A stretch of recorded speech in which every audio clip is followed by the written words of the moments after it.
Que legal. Nossa, eu acho que é super inovador, né? A gente conseguir trazer uma perspectiva mais lúdica, né? Também para desenvolver, enfim, ações pedagógicas, enfim, também em termos ambientais. E aí, bom, pensando nisso, eu queria te perguntar, né? é, Quais foram os maiores benefícios, né, que vocês viram com os alunos envolvidos? E aí, pensando nessa dimensão lúdica, até para a própria equipe. Como é que foi, enfim, participar e se envolver com projetos assim?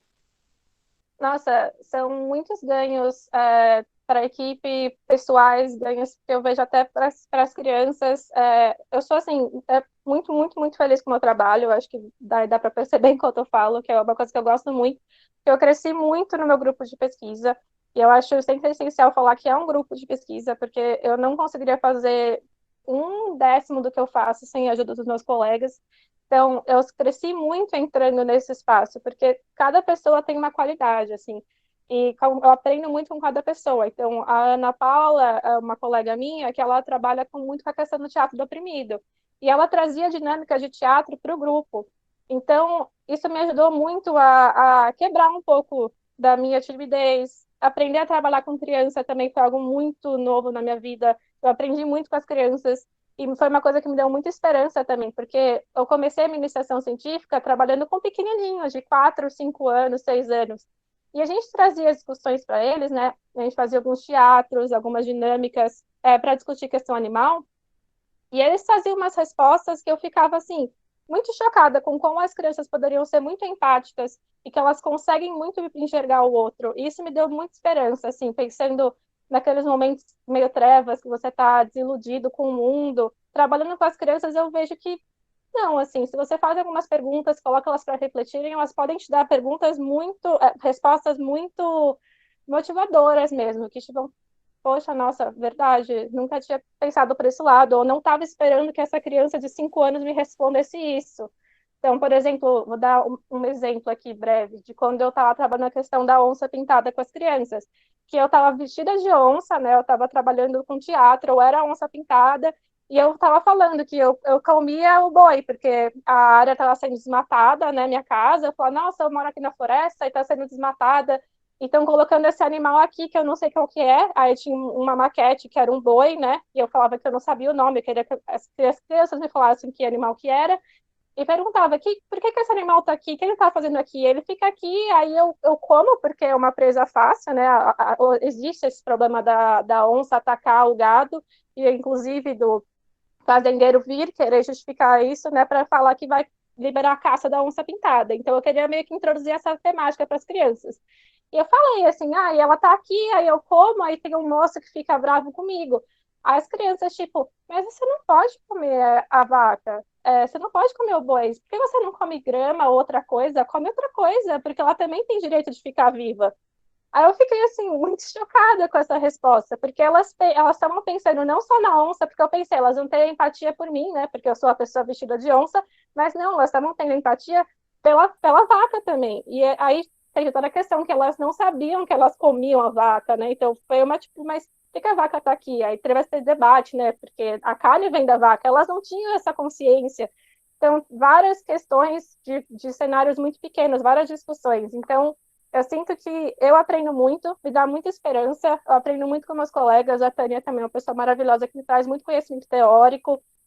Então é um crescimento que eu acho que todo para o coletivo, tanto para todo mundo engajado, quanto para as crianças, espero que seja também. A gente sempre tenta pensar atividades que agreguem para as crianças, então com os adolescentes, a gente faz atividade muito no computador, a gente leva eles para o campus, porque a gente sabe que eles não têm acesso àquele espaço, que eles não têm acesso à tecnologia, e eles querem ter acesso à tecnologia. Então, a gente vai fazer atividade com os adolescentes que requerem que eles mexam no computador, ou que eles aprendam a mexer em ferramentas, em softwares. E eles adoram. Então, a gente sempre tenta trazer alguma coisa que agregue para eles de alguma forma.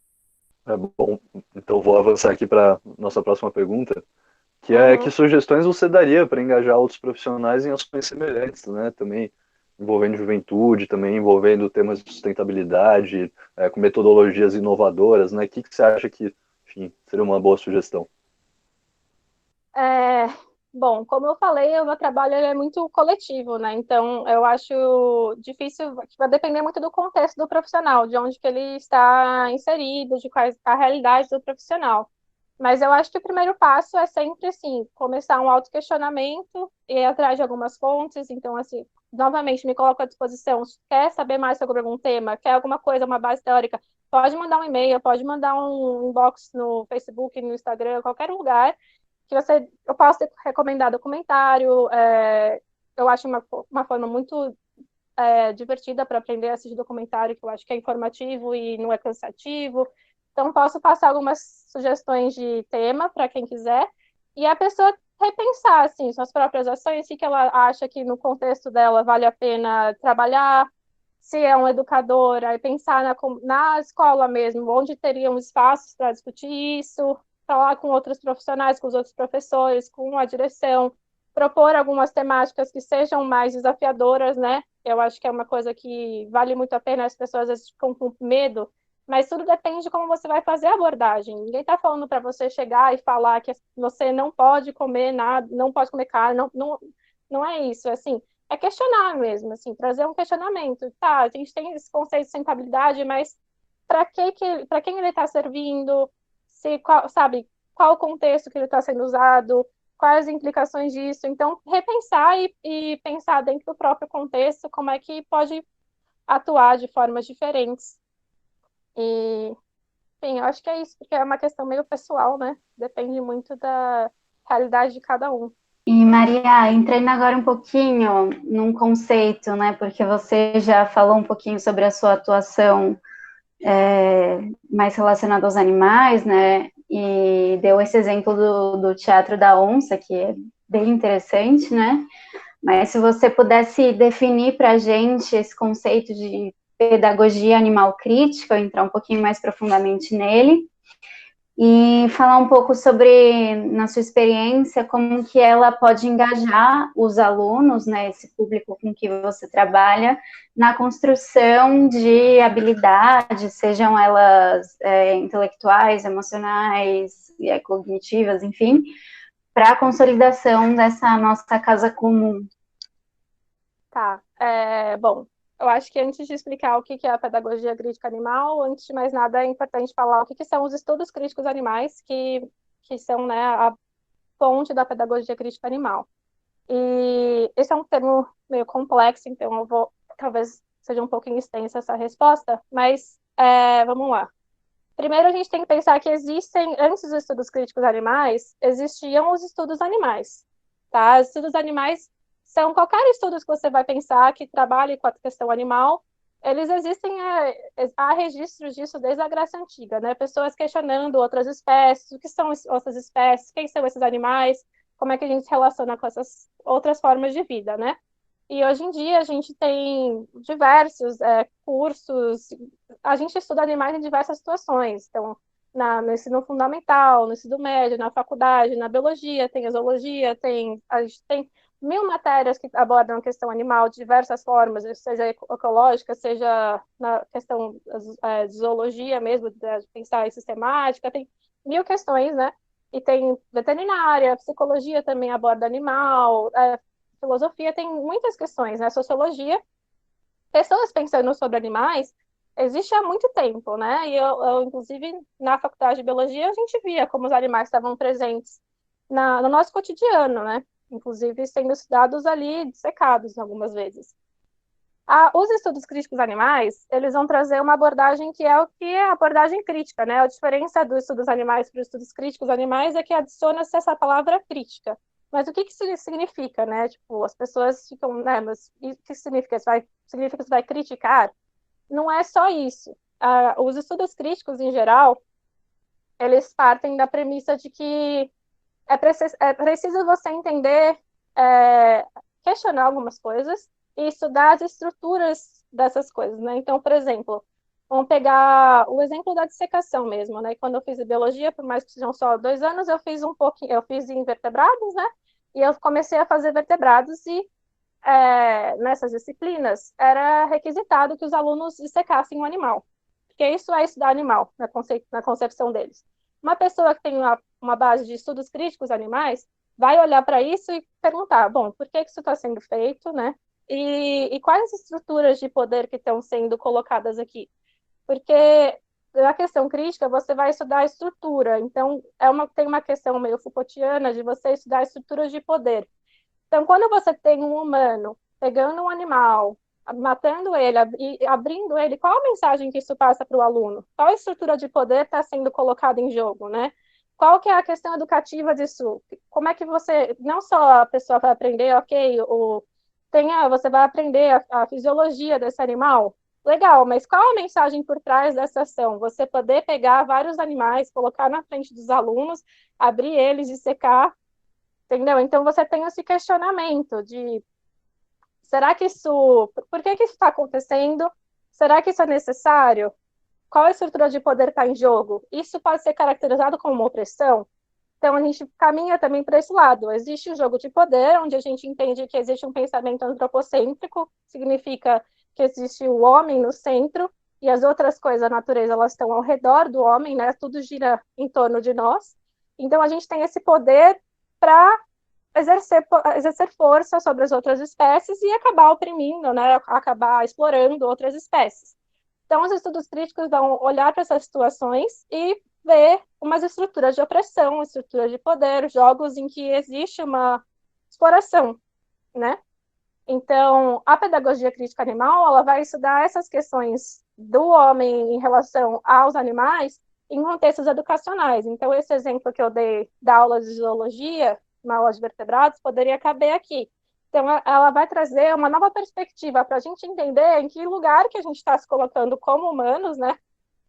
E como é que isso reflete não só dentro da sala de aula, mas em outros contextos, né? Então, a gente vai olhar para a nossa sociedade e ver que tem toda uma estrutura que acha ok você ter um abatedouro que vai, né? Você vai enxergar os animais como objetos reprodutores e você vai ter eles como produtos. Então, essa educação, ela reflete na sociedade e a sociedade reflete na educação, né? Uma coisa que é totalmente conectada. Então, a gente vai questionar isso, vai questionar também os efeitos disso a longo prazo e os desdobramentos dessa educação, né? De como os animais são tratados na escola e na sociedade, como isso é interrelacionado e quais alguns desdobramentos dessa relação. Não sei se deu para entender, espero que sim. E pensando nessa outra segunda parte da pergunta, de como é que isso pode ajudar na construção da casa comum, né, que é o termo que vocês estão trabalhando aqui, eu acho que é muito importante pensar dessa forma, porque, pelo menos na minha concepção, eu acho essencial a gente tirar o humano do centro, entender que são relações, nós não estamos no centro, não é porque a gente tem o poder da fala, da linguagem, do racional, que isso justifique que a gente oprima outras espécies e que a gente olhe para a natureza como um mero recurso. A gente depende da natureza e a gente não entende essa relação, né? Que não é só a dependência como um recurso, mas a gente é parte de um sistema e os outros seres vivos merecem ser respeitados, pelo menos na minha concepção. Então, essa noção de que é um coletivo, de existem outras espécies aqui, a gente não está morando aqui sozinho, a gente não é o centro do universo. Então, quando você abre e começa a perceber que existe uma estrutura que faz a gente pensar assim, existe um sistema, existe uma estruturação de pensamento, pode abrir para as pessoas começarem a enxergar de uma forma mais empática a natureza e outras espécies, não só animais, como, enfim, vegetais, micro-organismos, tudo, começar a se enxergar de uma forma mais coletiva. E pelo menos é o que eu espero. Nossa, realmente bastante amplo, muitos elementos. Mas eu queria só fazer um comentário, né, sobre nossa casa comum. E, enfim, primeiro fazer um merchan, né, falar que a gente, no nosso site, a gente colocou todos os nossos princípios, os nossos valores, né, a nossa fundamentação, enfim, um pouco mais ampla, então a gente explica um pouco mais lá. Mas eu queria destacar que comum não no sentido de simples, né, mas no sentido de comunal, né, naquele espaço que é realmente compartilhado e que, na nossa visão, não deve ter hierarquia alguma, né, e, enfim, eu acho muito importante, principalmente quando você destaca essa visão, né, de romper com essa dimensão antropocêntrica, né, e que a gente vem, enfim, consolidando já nos últimos séculos de humanidade. Eu acho muito interessante o quanto a pedagogia crítica animal e mesmo os estudos críticos trazem elementos para a gente conseguir integrar, né, essa dimensão, essa visão antropocêntrica que a gente acaba tendo, não só, enfim, na forma como a gente se relaciona, enfim, com o meio ambiente natural não vivo, mas com os seres vivos nesses espaços, e eu diria até com os próprios seres humanos, né, nessa pegada de sustentabilidade complexa, né, como é que a gente está enxergando essas relações? Eu acho que, pelo que eu entendi, é um pouco do que você estava comentando, né, das relações de poder, o que pode, o que é legítimo, o que não é, né, isso tudo, enfim, nessa construção mais ampla.